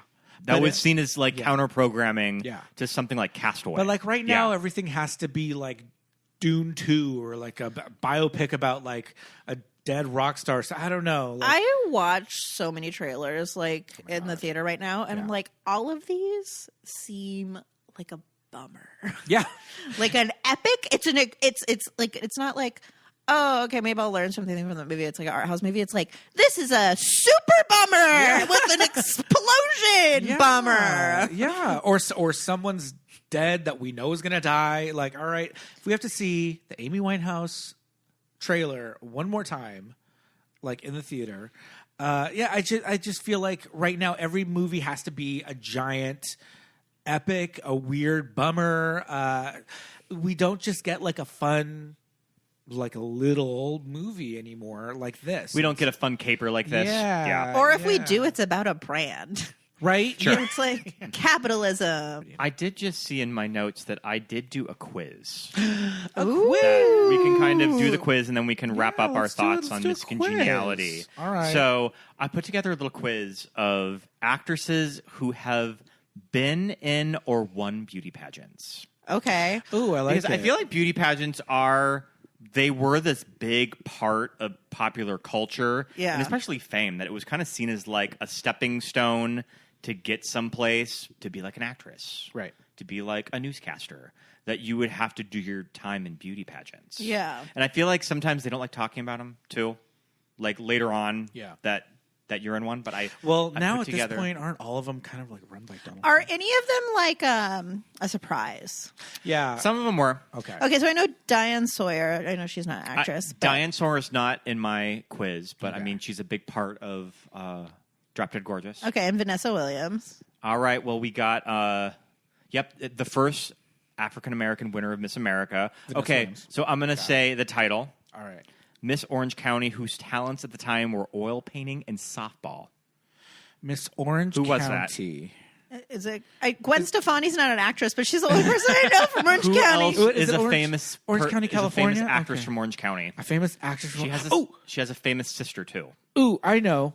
Is it Is it Zoe? Michelle Pfeiffer? It's Michelle Pfeiffer. Oh. And she said on Drew Barrymore that she did it pretty much to get signed. Okay. Yep. Okay. Work. I love it. I knew that. Miss Corpus Christi, 1998. Famous celebrity from Texas. 98. Ooh, Texas. She is a TV star. There's a lot of TV stars on this list. She's a TV star. She's from Texas, and it was 98. So it's okay. And she is very rich. She is an entrepreneur. She's kind of has her hands in everything. It's Eva Longoria. Eva Longoria. Very good. Academy Award winning actress, and she competed for Miss USA in 1986. She was Miss Ohio, and she just barely missed out on the crown, landing as the first runner-up. Oscar winner. Historical Oscar winner, too. Oh, Very beautiful. she opened the doors that she opened. Yep. I know who this is. Do you think you know? I don't know who this is. We were just watching. It's a Halle movie. Berry. We were just watching the Halle Flintstones. Berry. Yep. Who won Miss Black, Tennessee in 1971? I didn't know this. Miss Black, Tennessee in 1971. So Angela? No. Oprah. Oprah. Oh, Yeah. I actually did know this. It's all coming back to me now. So we have some international queens. Miss India eventually going on to win Miss World in 2000. Oh, Priyanka. Priyanka Okay. Chopra Jonas. Yep. Hey, good job. Who was Miss Israel? Oh, Wonder Woman. yeah, Wonder Woman. Gal Gadot. I love those pictures of Gal Gadot because she Yeah. has that like crunchy hair. Yeah. As a pageant contestant, this TV star was crowned Miss World USA 1972 and finished in the top 15 of the Miss World 1972 pageant. 1972. TV She's a star. TV star. Icon. Is it Carol Brady? No. Drama, comedy, Oh, she'd be too old. I would say dramedy. kind of action star. Action TV star. Action TV star of the Lady 70s. of the 70s. Feminist icon. Lindsay Wagner. Is it the other Wonder Woman? It's the other. It's Linda Carter. Linda Very good. Carter. Yeah. Oh, Linda Carter. I was close. I said the Bionic Woman. Okay, the next one won Miss Florida title in 1974 and was the youngest Miss Florida title holder in pageant history. She went on a scholarship for the Miss America organization, allowing her to attend a 2-year study program at the London Academy of Music and Dramatic Arts. Another TV She got star. Miss Florida in 74. Yep. Okay, this is Youngest a pageant while winner. ago. Is it Shelley Long? Close. She didn't really go on to do a lot of movies, but she was on a very successful television show. Okay, but I'm in like the right era. I would say the right era. The 1980s, yep. Mhm. Okay. There is a very famous monologue about a beauty contest with this character. With his character. Yep. Is it Kirstie Alley? No. Oh. I mean, with the character that she plays, there's a very famous monologue with another actress gosh. where she's talking about a pageant. She didn't just twirl that baton. Oh. That baton was on fire. Do you know? No. It's Delta Burke. And when she threw that baton in the air, it flew higher, further, faster than any baton that had ever flown before, hitting a transformer and showering the darkened arena with sparks. And when it finally came down, Marjorie, my sister, caught that baton. And the 12,000 people jumped to their feet for a 16.5-minute of uninterrupted, thunderous applause as flames illuminated her tear-stained face. And that, Marjorie, just as you know, and your children will someday know, is the night the lights went out in Georgia. I had to finish the quote. You had to finish Wonderful. that quote. Yeah. That was Miss Delta Burke. Miss Delta Burke. Wait, what Yeah. was the year? You said 1974? 1974. What state? Florida? Miss Florida. Okay, work. All right, so the last one. All right, Who was Little Mr. Texas runner-up in 1977? Little Mr. Texas. And I should know this. I know this. Famous Texan. Would have been a child in the 70s. Famous Texan. Yep. Child. What year is it? 77? 77. I realize, like, now I don't know any famous Texans. Yeah. I would say he's one of the most famous Texans. I know this, but I can't remember who it is. I can't think of it. But I like when you say it, I'm like, oh, I knew that. All right. Oh, Matthew McConaughey. Matthew Yeah. McConaughey. Matthew McConaughey's mom put him in like Little Mr. Texas. a little Mr. Texas I know pageant. Justin Timberlake is a pageant guy. Okay. And that Ryan is too. Ryan Gosling, that's true. Yeah, I mean that's probably how they got signed to Disney. Yeah. was just them doing stuff like And that. Ryan did like dance competitions and like dance drill team kind of stuff. Who? Yeah. What other? I feel like are there other pageant winners that I know about? I mean, we mentioned the most famous one, Yeah, Vanessa yeah. Williams. Yes. Yeah. Disgraced. I mean, Disgraced. she got the last laugh. She did get the last laugh. Yeah. She what did she just get announced? Devil Wears Prada on stage. Yeah. Yeah. She's gonna that play was Miranda Priestley. Yeah. She already played the Black Miranda Priestley. Wilhelmina Slater is the Black Amanda Wilhelmina Priestley. Slater We is love that the part of Black Drag Race. Do you Miranda remember that? Yes. Yep. Yeah. Okay. Yeah, I mean, the box office top 10, numbers. we got number 1. Castaway was sold out, so we had to do our second choice, which See, was and it was Miss Congeniality. What Women Want. Speaking of Delta Burke is in that movie. What Women Want. I don't think I ever saw What Women Want. We watched it one night. Did we? What See, I Women don't Want is remember. wild and has kind of an incredible cast. I need to rewatch that because was it written by a man? It's Nancy. Oh, it's Nancy Myers. Oh, okay, I so think that pretty Nancy close. Myers would have. I think that oh no, she didn't write it with Charles Shire because they divorced after The Parent Trap. Okay. Yep. I'm a Nancy Myers apologist. When Nancy Myers didn't get that new contract, I fully lost my mind for 2 days. That Netflix movie. Yeah. Yep. I just They didn't want to do it. It was too expensive. I mean, just sort of that Nancy Myers. I want to flip School over of this table filmmaking. so bad just thinking about it. Just Yeah. give Nancy Myers money. Give John Waters money. Yeah.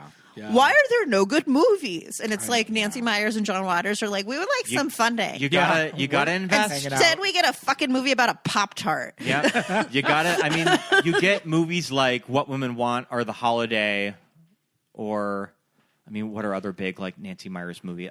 Something's got to give. You get that by investing all that money into stuff like that. Yeah, that's the thing. Yep. It's like they're.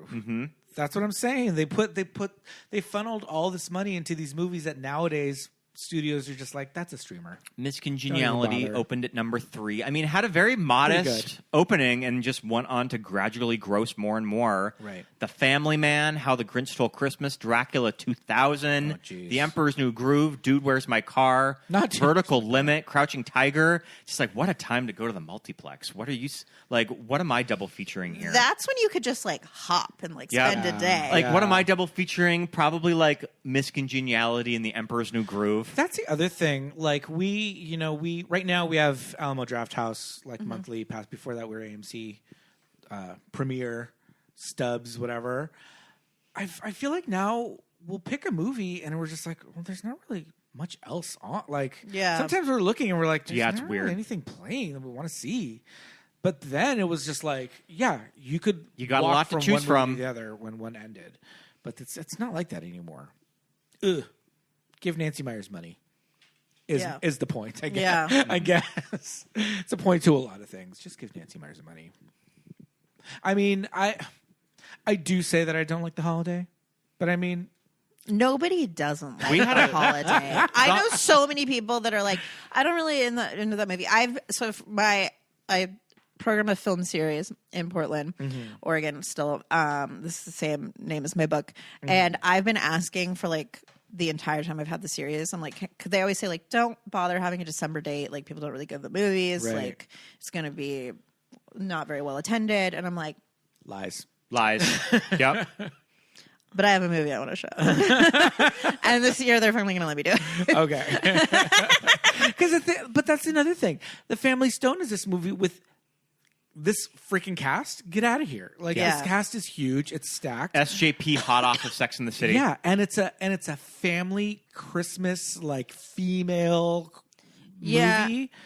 That's why I can never be a huge Florence stan, because she did that interview where she said she could never do a Nancy Myers movie. And I was oh, I can't.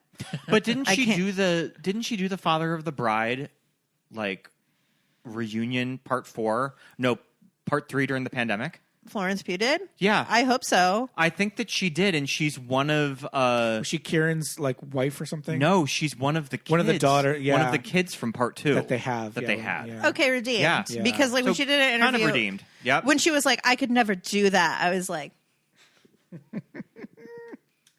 there's just a part of me that was I can't fully love you now. Right. Yeah, I get that. That tracks. But I mean, yeah, it's just that was a time when you could go to the movies, spend an entire day there. It's just we can't do that anymore. We look at what's in the movie theaters now. We're just we can choose one movie that we'll see. We'll be back in a week and a half. I'm trying to think of another movie that I could compare to Miss Congeniality that maybe Sandy was trying to sell Warner Brothers on of this is what we're going for. Oh, okay. Yeah, I don't know. I'm just trying to compare something that had Comps. existed before. Right. Yeah, like comps. Just kind of the ugly duckling story, I guess. I guess that Pretty Woman goes undercover. Yeah. Oh, okay. Yeah. That would have worked. Pretty Woman joins the FBI. Yeah. Pretty Woman. I feel like joins the it probably was very much sold as like it's a his and her movie, Right, yeah. because there's action, Yeah. there's romance. Like I There's haven't high heels. Yeah.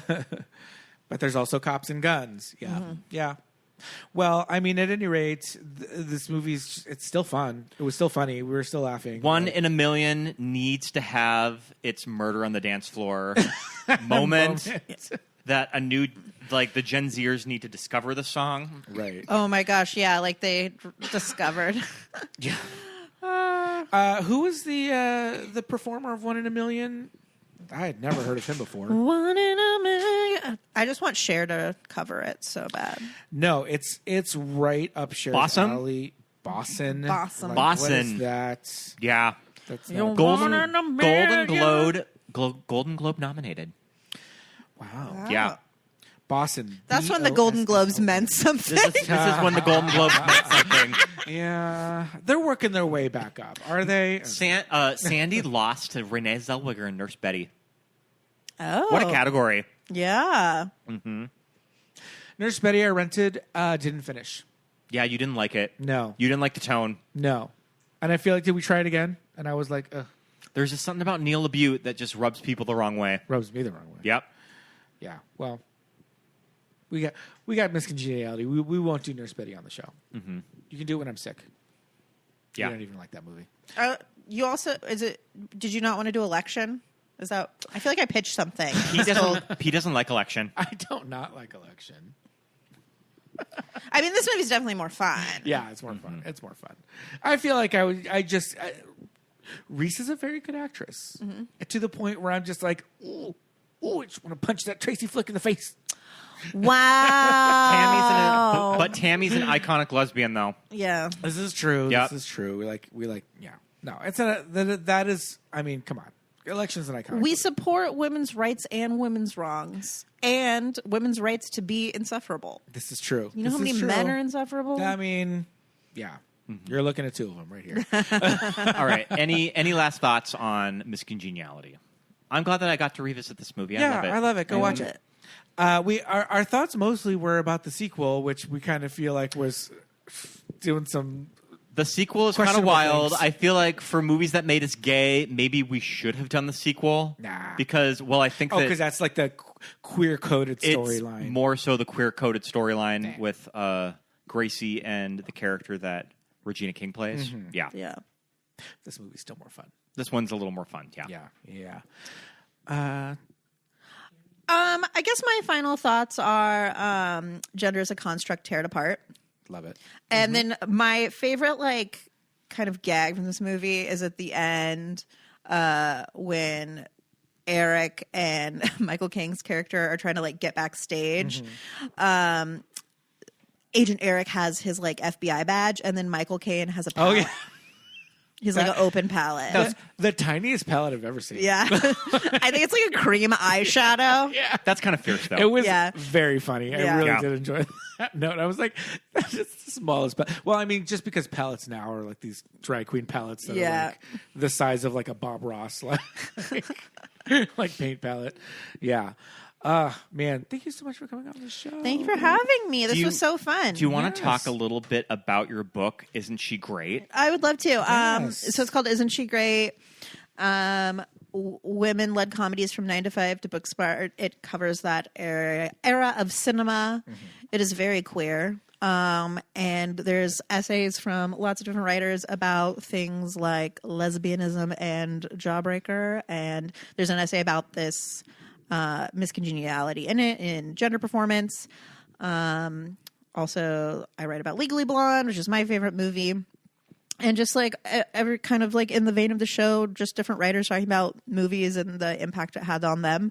And it is available wherever books are sold. You can get it at your local bookstore, which is my preference, or you can get it from Jeff Bezos. So Yeah. I love that. That's great. Yeah. Thank Just walk you. into a bookstore and pick it up. That's Very so awesome. similar to what we do on our show. They're fun conversations. They're fun. Everybody has Mm-hmm. a movie that they love. There's a lot of great writers in it talking about that. So if you love the show, you'll probably also love the book. And Excellent. Yeah, and it's super fun to be able to talk about these movies with like more people. Yes, definitely. We have to keep the conversation going so we can hopefully get to a place where they're giving directors money again Yeah, to make totally. to make more movies that aren't just sci-fi epics or sequels or Epic bummer coming fall 2024. yeah. We want to see small time bummer. I want to see small time bummer with a really hot sex scene. There you go. Yeah. I like that. I can deal with that. Oh man, this was so much fun. Yes, Thank you that was again. so for much fun. coming on Thank the you, show, Elizabeth. Elizabeth, yes, this was great, and we'd love to have you on again in the future. Maybe we'll talk about election. Okay, I'm down. I'll come around. Okay. I'm always willing to talk about something new and fun. But until then, we can't thank you enough for being on. Listeners, thank you for listening all the way to the end. Stick around for some more fun stuff, but we'll be right back. Listeners, thank you so much for sticking around to the very end of the episode. Miss Congeniality, what a fun movie. Thank you so much once again to our awesome guest, Elizabeth Teets. Go check out her amazing writing and her awesome comedy. You know what? I think it is about that time. Time for some Patreon shout-outs. We want to say some great big hello and thank yous to all of our wonderful active patrons for sticking around with us all this time, including our friends Amy, Erica, Anna, Mitchie, Courtney, Christina, our friends at the How Do You Drew podcast, Andy, Kate, Pep, Tammy, Roberto, Daisy, Patrick, Kelly, let's see, Chrissy, Stephen, Laura, Thomas, Lori, Brenna, Jessa Rabbit, Lawrence, Lisa, Alexis, Thomas, Millie, Ted, Benny, Melanie, Susan, Shelby, Muffy, Paul, Jamie, Drew, Genevieve, Dawn, Josh, Aaron, Nick and Shannon, Christine, and lastly, Rufino. Thank you guys so much for being patrons. All the donations go directly to keeping the show up and running every week, ad-free, just like it is right now, and you get some bonus features. So head over to patreon.com/movies-that-made-us-gay to check out our bonus features, including our new Television That Keeps Us Gay series, where we talk about a TV show that we grew up with and how it impacted us, as well as our Watch With Us commentary tracks. There's over 40 of those to check out. You can sync them up to the movie. We give you instructions on how to sync up the track to the movie that we're watching, and so it's actually really fun to listen to the commentary as the movie's playing, or you can just listen to it as a bonus episode. That's at the $10 level. But check out Movies That Made Us Gay, patreon.com/movies-that-made-us-gay for more information on all of our awesome bonus features. We'd also love it if you would rate and review the show. Head over to Apple Podcasts or Spotify and give us a 5-star rating. If you have an iPhone, you've got Apple Podcasts already on your phone. Just go ahead and search for Movies That Made Us Gay, and you can write a review like this from W.H. Baker 3, Apple Podcast listener. This review is titled "Worth the Listen." For some, movies can be cultural icons that have an impact that lasts forever. This podcast takes the fun of movies, elevates it on a whole new level. Maybe you've watched a film in passing, failing to pick up on all of the beautiful nuggets and treasures filmmakers place inside the picture. Movies That Made Us Gay takes every aspect of the film, dissects and explores all of the crazy fun history involved. If you're looking for something to make you a fan of the film that you had before, prepare for this podcast. Who knew I'd be such a girl groupie? This podcast converted me and fandom onto a whole new level. 5 stars. Thank you so much, W.H. Baker 3. If you write a review like that, we will go ahead and read it, just like I did right now, and that's over on Apple Podcasts. So we love all that types of engagement. And speaking of engagement, head over to Instagram and check us out. We're at Movies That Made Us Gay. Anytime you like a post, share a post, write a review, anything like that, all that engagement really helps the show to, get spread further and wider. So thank you very much, as always, for giving us a follow on the socials. If you want to follow our personal socials, you can. My name's Pete. I'm at Peter Lasagna on Instagram, and you can follow Scott. He's at Scott Youngballer on Instagram, and you can follow his Letterboxd. Just look up Scott Youngbauer on Letterboxd, and he rates and reviews all the movies, all the new movies that we're watching in theaters right now. So check that out. But thank you again, everyone, for listening. What a great episode. We'll see you next week. Bye.